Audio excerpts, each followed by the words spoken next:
to fix voice chat not working or mic not working on Valorant. In order to fix it, so first of all, you could always check the in-game settings itself.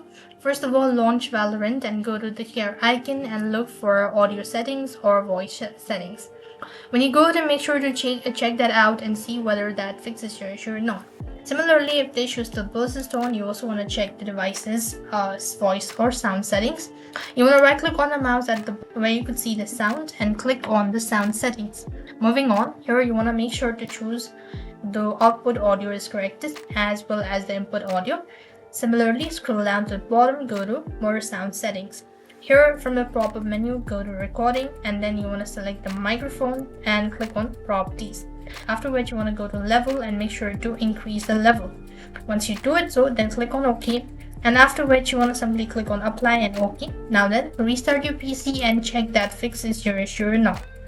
Despite doing this procedure, if the issue still persists on, you could also try uninstalling the Valorant first of all. For that, you simply want to open up your browser or open up your search bar and type in add or remove and locate Valorant and uninstall it. So that should be able to help you out, and once again reinstall the updated version, see whether that will be able to solve your issue or not. So I hope the video was helpful. Make sure to like, share and subscribe. Thank you for watching. See you in the next video.